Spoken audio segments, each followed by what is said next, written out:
Gonna get golden treatment today.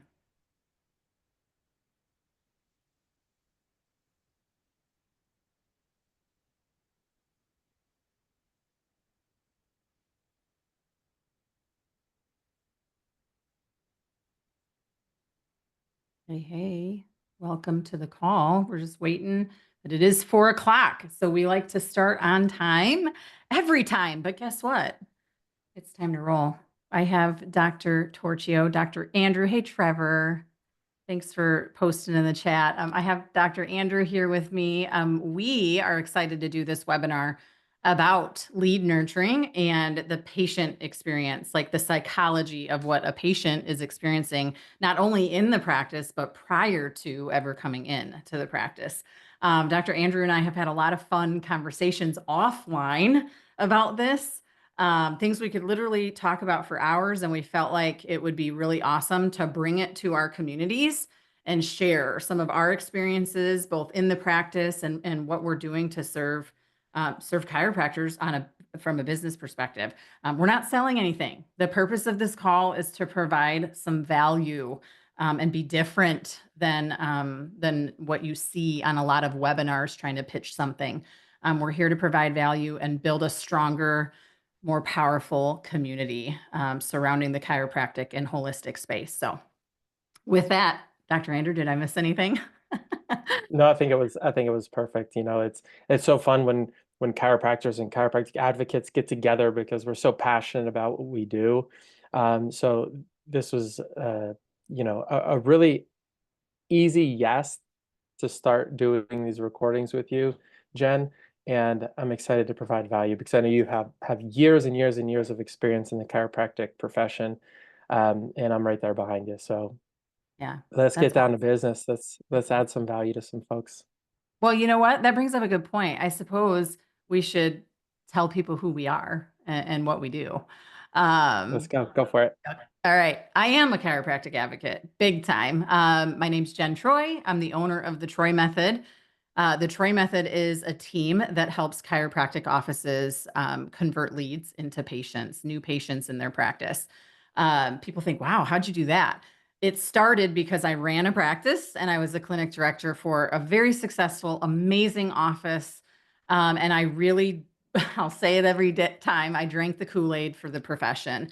More people need to know what's happening inside of chiropractic offices. And when I had to move away from the practice, I wanted to still find a way to impact patients on a grand scale. Every time I say it, I get chills.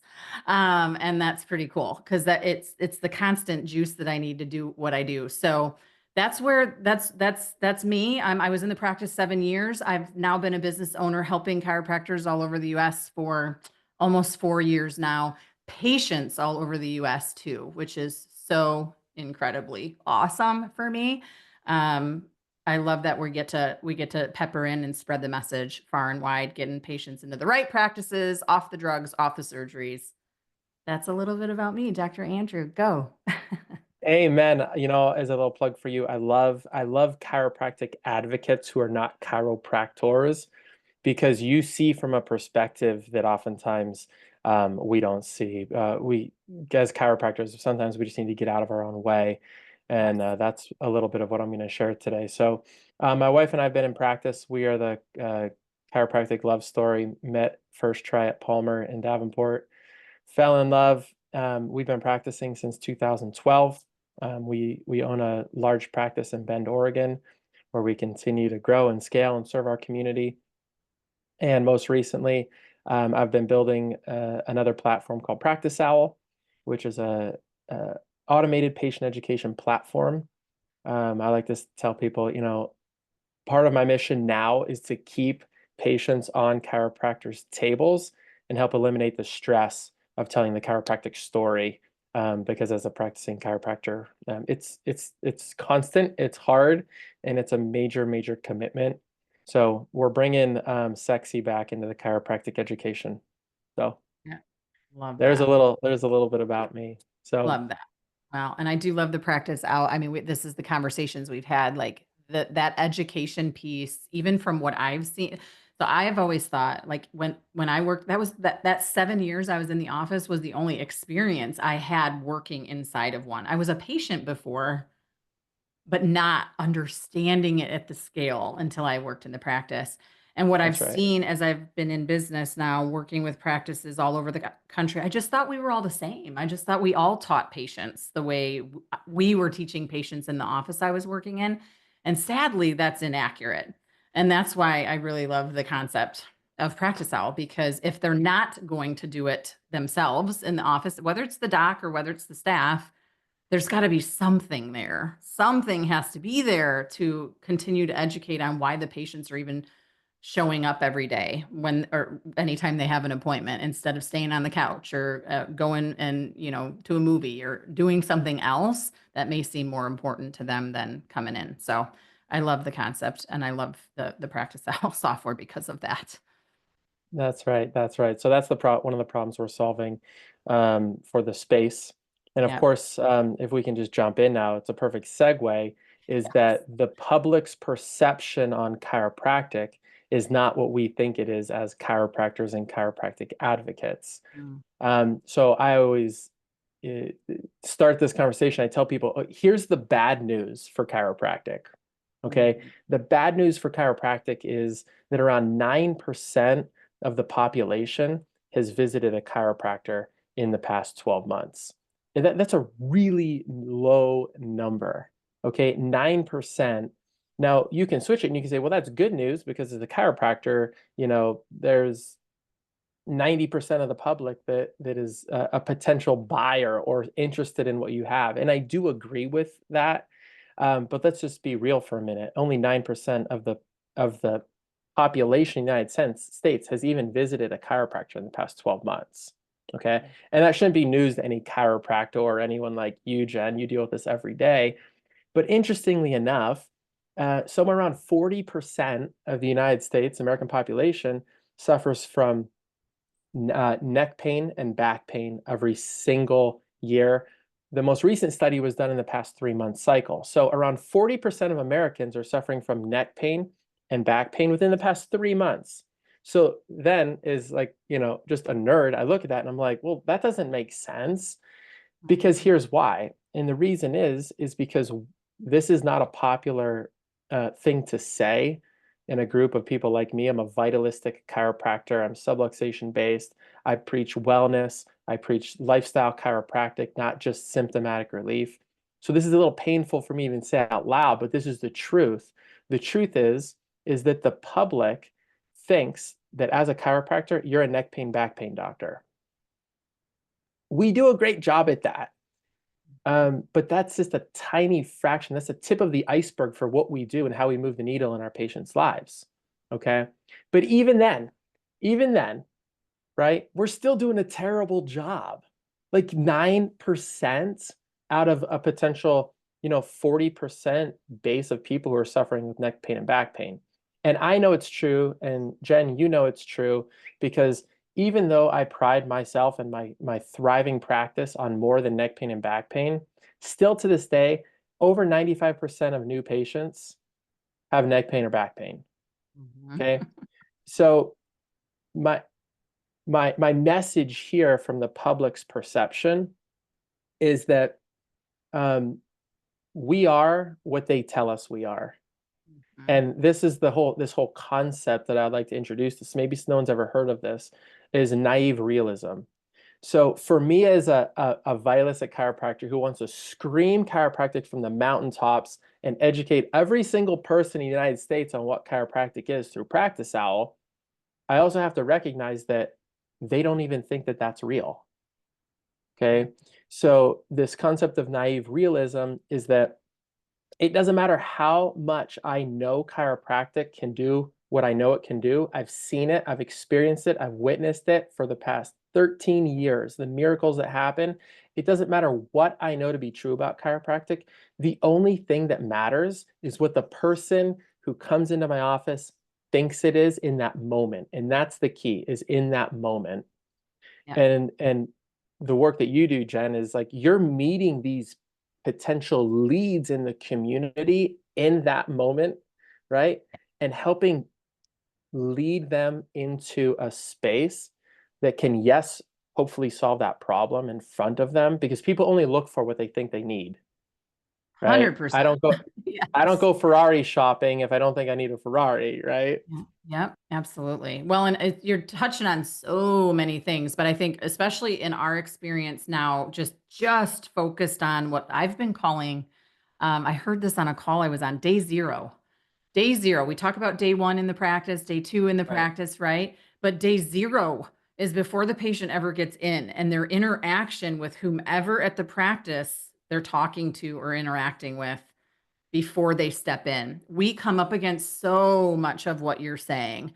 And even though it's subtleties on the calls with these patients, it's really a bigger deal than sometimes even we even recognize, which is For sure. they don't know what they don't know about chiropractic, and that it is far more than just about neck pain and back pain.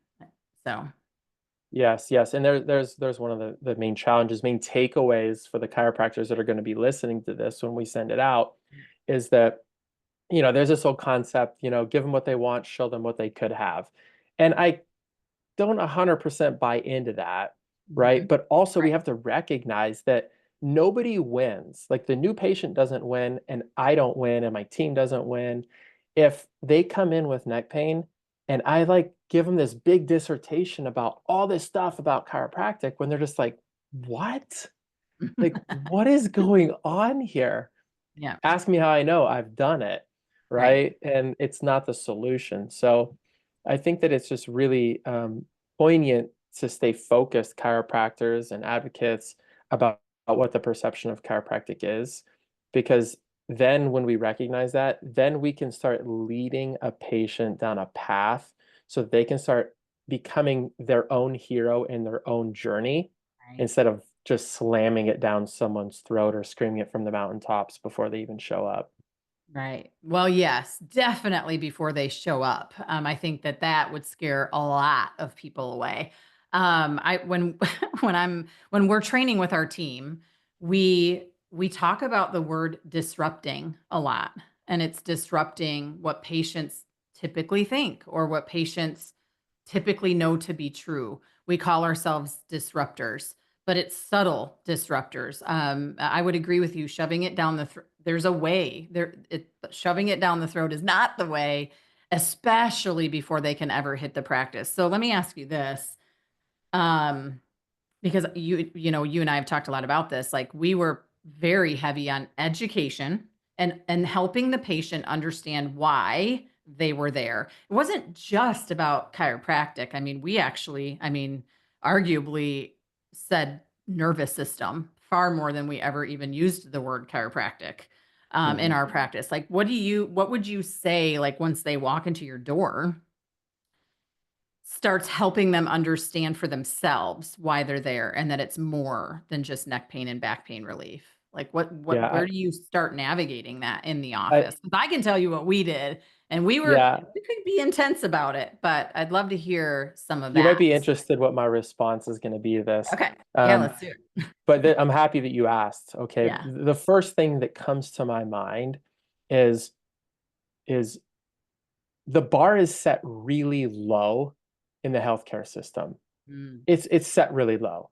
yes. Just ask anybody who's been to the traditional doctor or expert in the past 3 to 6 months. How was your experience? Okay.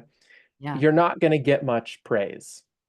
Okay. The healthcare Yep. system is broken. It's falling apart. People can't get in. There's all this stuff. Like people are just like, oh my gosh, it was awful. Andrew, I had to take my kid to the urgent care and we sat there for 4 hours. And they came in, the doctor was with me for 3 minutes and they sent me home with this thing that didn't even work. Okay. Like you get it. Yeah. I just, Uh, okay. we get it. So Yeah. the bar is set so low. Yeah. And on top of that, for a chiropractor, the perception of chiropractic has already been chosen by the marketplace. Now, Jen, I tell my staff, if a new patient schedules or calls or communicates with us, it's a freaking miracle, Mhm. because they've had to navigate all this public perception, a spouse that thinks they're crazy, a spouse that doesn't Yes. want them to spend their money in a chiropractor's office, an aunt's cousin's brother's sister who got hurt by a chiropractor. Chiropractors are quite, the list goes on forever. So On and if on. someone gets on the phone with us, this is a miracle. So treat it that way. Okay. If I'm writing that then down. That's training for my team next time. If they're on the phone with us, it's a miracle, right on. it True. really It's true. is. It Yeah. it really is. Okay. I mean, this is 9% of the American population making the phone call. Okay. Yeah. That's step one. That's a miracle. And I tell my staff, don't screw it up. Oh, Just be human, be pleasant, be inviting, make them feel like they made the right decision to make the call. yes. Okay. And Oh, pause there. So here, wait, just hold that. So just think about, I just posted something on today about this. That How do you do that with, it's fascinating to me right now that people, docs, clinics are deciding to hire voice bots to schedule their new patient appointments for them. Like, are we doing the profession a favor by hiring robots to schedule these new patient calls? Rant end there. Okay. well, I Go want ahead. to let's stay on that rant for a second because this matters. This It matters for does. someone who's going to watch this, Yeah, is it does. that as a business owner, there's not many professions like chiropractic. We're business owners, we're doctors, we're professionals. We have to act a certain way. We have to build a business. There's the banking, there's the this, there's the that, there's the insurance. I mean, it is daunting. Yeah. Okay. So that comes first. And chiropractors are human. And human psychology is find the path of least resistance and take it. All Yeah. right. It doesn't mean it's right. It just means that, oh, and we know this is our story with Practice Owl. Yeah. If I ask 100 doctors, who are somewhat on the same page as us for a wellness vitalistic practice, how important is patient education? They go, it's one of the most important things. And I say, what are you doing for patient education? And then typically they'll start saying that I used to, I used to, I used to. And then it's like, well, why don't you still do that? And they're like, oh my gosh, it's just, doc, there's just so much going on. I'm like, dude, I know. I know. Yeah. So that's why. It But puts it into perspective. You're right. Yeah. Yeah. They've got a lot going the on. reality is that in this world that has gone completely virtual, what are humans craving more of right now? Other humans. Other humans. And this is the reason that chiropractors, even though we have a mountain that we're up against, this is the reason why chiropractors get, 80% or greater satisfaction. Because the stories that patients will say is, gosh, you're like the first person that listened to me, or you're Oh, the first person that spent some time hearing my story. You're the first person who taught me something, right? yes. Why In my why haven't I heard this before? I can't tell you how many times in the office right. you have to hear that every day, right? Why didn't Totally. anybody else tell me this? I'm 44 years old and nobody's ever said that. Those are some of the things we would constantly hear at the office. So, For sure, for yeah. sure. So to go back to your question, it's a miracle that someone calls, it's a miracle that they scheduled. They still have to get in the car the next day and they still have to navigate across town and all the Yeah. things that could happen. They still drive by 6, 7, 8, 10 different chiropractors and come to you. So like the Yes. miracle list just keeps growing and then they walk in the door. Okay. I tell my staff this, I tell other doctors that ask me, our job is to still not screw it up. Our job is that when they walk in the door, they feel something that makes them feel really good. Okay? Yes. Yeah. They walk in, like the way that they're greeted, the way that they are received from the staff, the way that our staff talks to them, the way that they just make them feel like, once again, this was the right decision. This was, Yes. I made the right call. Because I know, and Jen, the majority of new patients that schedule didn't just lay in bed and click an ad to schedule an appointment just on a whim. Like, never heard of chiropractic. That looks cool. Boom, schedule. They've been thinking about this sometimes for years.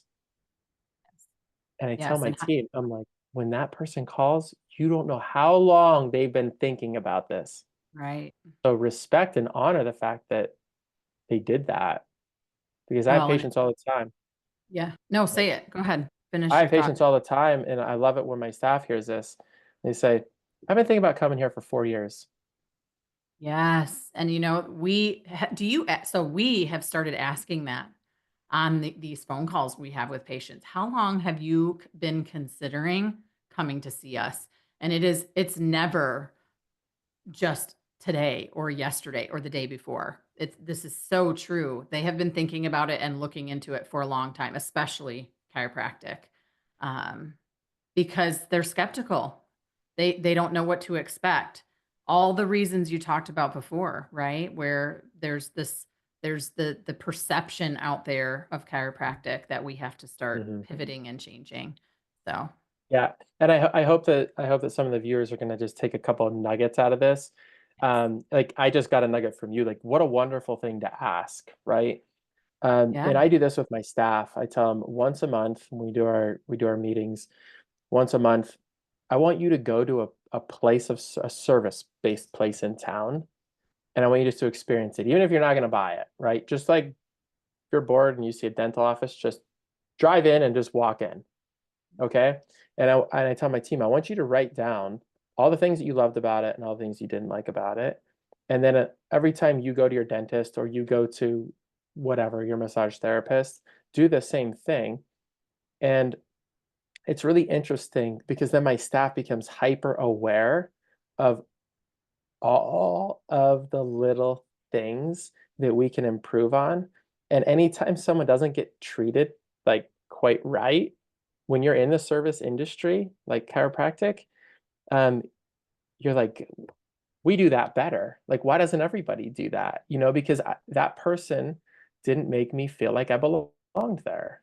right on. Yeah, Right. right So on. the environment that the person comes into, that's the next miracle is, and I tell them, just don't screw it up.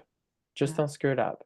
yeah. And if there's something that you would want done to you, and you have to read the patient, but if there's something that would make you feel more welcome in an environment that's unfamiliar and maybe weird to you, then do that for them, or at least give them the opportunity to let them know that you're going to take care of them. It's just like it's a world of a difference.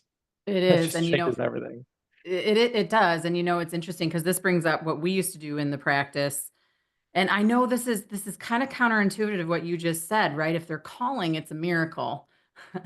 When we were in the office, that we wouldn't be on the phones so that like during shift, right? Our shifts when Yeah. it's open doors and patients coming in, we wouldn't be on the phones with patients at that time because we wouldn't want to be the ones at the front desk. And every office is different. You do what's best for Yep. you. This is just what we did, and we found that it just elevated the experience in the practice. However, each office does is to each their own.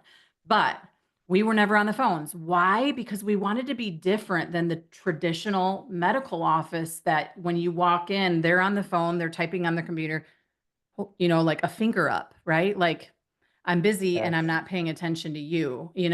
So that was impactful at our office. So true. Always being present with the patients in the moment for all the reasons we're talking about. All the reasons we're talking about. It's one of the most important things of the experience. The other thing that we used to do that is just such a simple tweak, but you could literally see the difference with patients. In today, like when you see somebody, "Hey, Dr. Andrew, how are you?" And you say to me, "Good, how are you?" It's just that conditioned response. We didn't used to ask patients, "Hey, Jane, how are you?" We used to say, "Hey, Jane, it's great to see you." It was something to impact their experience. So we're just talking like the initial front end stuff, right? Before they ever even get to the back office and start doing all the other things, right? Those were some of those little things that as simple as they sound changed the way the patient felt when they walked in the door. Um, That's right. 100% That's right. difference. Little There's this things. there's this there's this breakdown that we teach in our office to our staff. Um, every new patient starts as a seeker. Okay. They're seeking something, right? What we don't 100% know yet, They might be seeking hope. They might be seeking pain relief. They might be seeking a quick fix. They might be seeking something different. They might be seeking, I just want to be heard. We don't know what they're seeking, but they're seeking. And when someone's seeking, they're going to judge every single piece along the way Everything. because everything, every little detail can either intrigue them to want more, or it can just kind of be like, it can validate all of the negativity they maybe have heard in the past. To be like, yeah, I went there, you're right. It was weird. Didn't make sense. Yep. Felt like everywhere else. So Yes. that's why I love what you said is that, some of the things that you train docs on is be different. Be different, but be different for the person in front of you who you can change and inspire and lead them to a better, hopeful future, 100%. right? Yes, So, 100%. We were trying to be the antithesis of what they're used to, right? Traditional because at the end of the day, they're comparing what they're coming into at our offices with what they've experienced before. That's what, in my opinion, right? yeah, Aside from all the other things they've thought of in their head and the perceptions of chiropractic, that it's fascinating to me the how some of these things that we're talking about make such monumental shifts and how to be the antithesis of what they're used to. Sitting in a waiting room for 20 minutes, that never happened. It was, again, little shifts. I'm not knocking offices that might have a long wait time. I'm just saying this is the stuff where our patients became our tribe for some of mhm. these reasons that we were just, and I'm just talking front office stuff at this point. Um, what else do we have, Well, like, tell us more, right? Like, what else in the back office? I yeah, mean, we could keep going. This is where we're like, how long should we keep talking? Because we could go on and on. I mean, there's so much, but this patient experience is an important piece as we're fighting an uphill battle of, the medical model. definitely. When it comes to the patient psychology, the main takeaway I hope that people get here is that we're never going to know exactly what's going on with them and what hurdles they had to cross to get to us. And from my perspective, I'm like, honor it, respect it, don't screw it up. Give them an experience that they maybe are a bit more intrigued by. They're like, wow, that was really great. Yes. Okay. Um, the sad truth once we start going into the back office where they get to be with the doctor and then they get to experience the actual chiropractic stuff that happens on the table is um well, the good news, let me start with some good news. The good news is there's more seekers today. I think that the number is going to continually go up, especially since what happened in the past, 4 or 5 years. There's more people seeking what we have as chiropractic. And I'm sure you would echo the same thing, Jen, from the work that you do. You get to have so many thousands and thousands of front-end conversations with these seekers.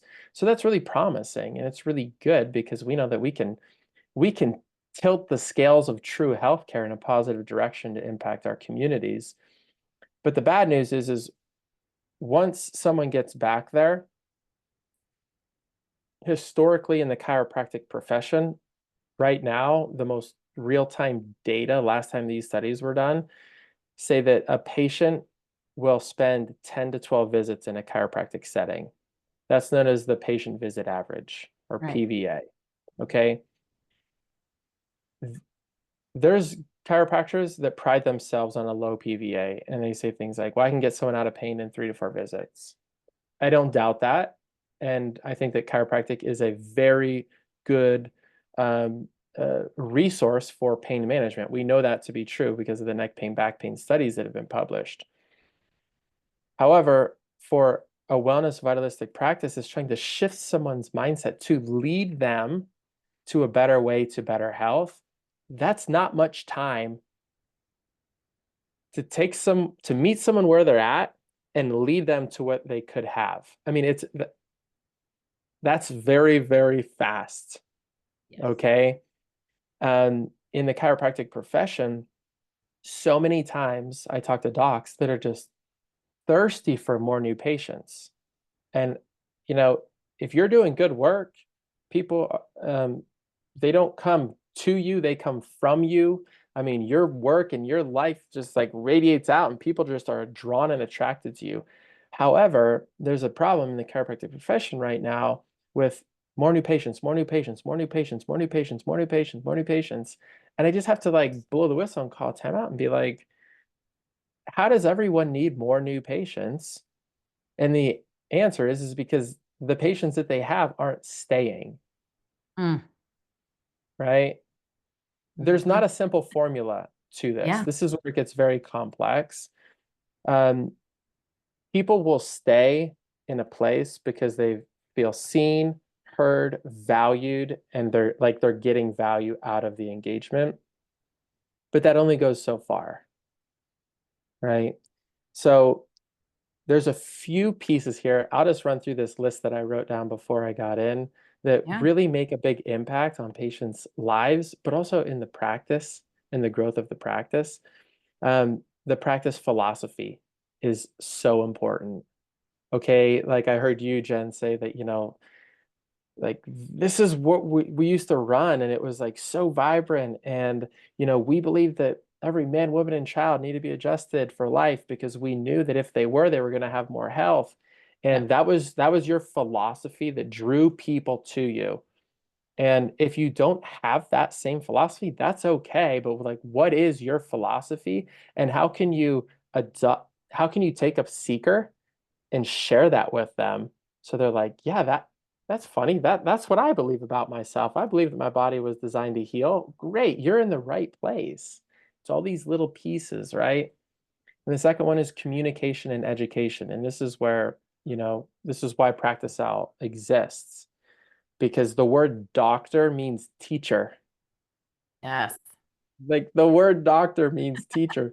So I tell my patients, I just tell them flat out. They start asking me questions. They tell me about some other healthcare experience. I'm like, did they teach you anything? They're like, no. I'm like, well, that's weird because the word doctor means teacher. My job, my job is to lead and teach you. And when they hear that, they're just like, most of the time, not always. Some people don't want to be led and taught. They're just like, I just want to, get my neck cracked. Right. But Yep. more people do. More people More do. people want to be, everyone's looking for to be led. I need led in like 12 areas of my life. I And know. I want someone to teach me stuff because it shortens the learning curve. It gets me from point A to point B faster if I have Yes. a teacher, Yes. Seems right? like a no-brainer, right? I know. I know. It's a process. It Takes time. totally is. It There's takes this time and that effort, and that's sometimes I think where the sticky point is. I don't know. so so let me take a little detour here. From your perspective on the front end, when you're dealing with leads and you're having real human conversations with these people, Yeah. how do you communicate, and do you have to do people ask you specific questions about like are you educating at all?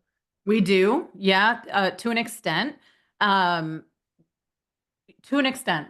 Yeah. It depends on the question. It depends on the clinic. It depends on how much they Yeah, want us, because my team is educated, right? Like I've spent the time right. before they ever get on the phones with patients, understanding what we're talking about. The chiropractic isn't just about cracking backs. Matter of fact, nothing's cracking.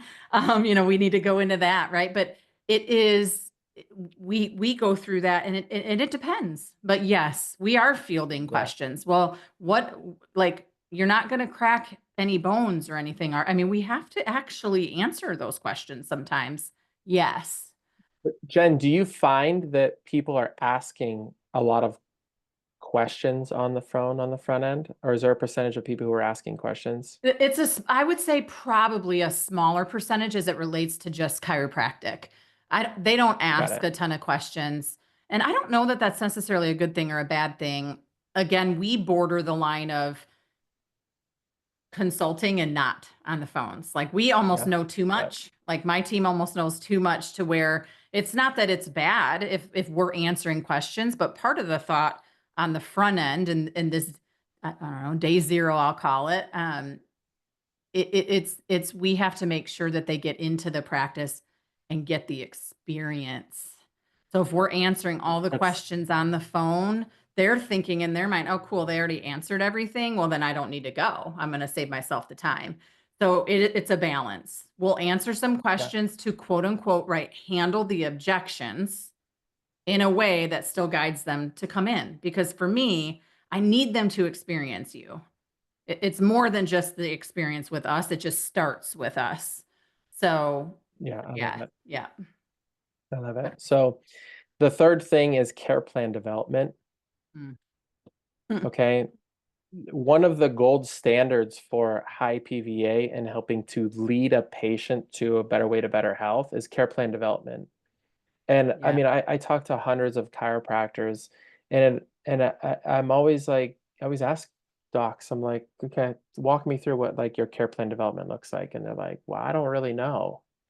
Okay, um, plans are plans, and plans can change. This is what I Correct. tell docs. I'm like, plans are plans. Shit. Okay. But the seeker needs to know that you've got a plan for them, right? And one thing that radically changed my practice when I was younger in practice was I write care plans like I'm writing them for my mom or my daughter, right? Mhm. Because like I Yes. have to, yeah. So I have to Yeah. care enough to help them get there. I know. Patient demographics, of course, depending on your demographic of who you're serving, that's going to change this whole patient psychology a lot. A Okay, an lot. 80-year-old versus a, high school athlete. Yes. And then my favorite one is retention strategies. So Mm. having retention strategies built in place, like the Hawthorne effect.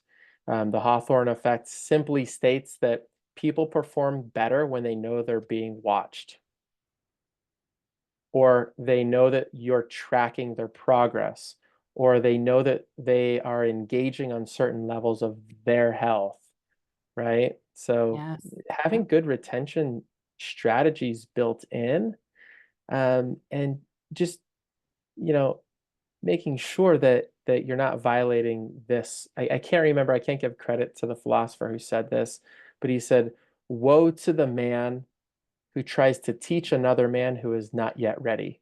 Mm. Oh, ugh, And yeah. I think that that can really summarize up, from at least from my perspective, Jen. I'm sure you might have some more. That is, our job is to get the people in the door, give them a world-class experience, or at least an experience that makes them feel like I'm happy I'm here. Yep.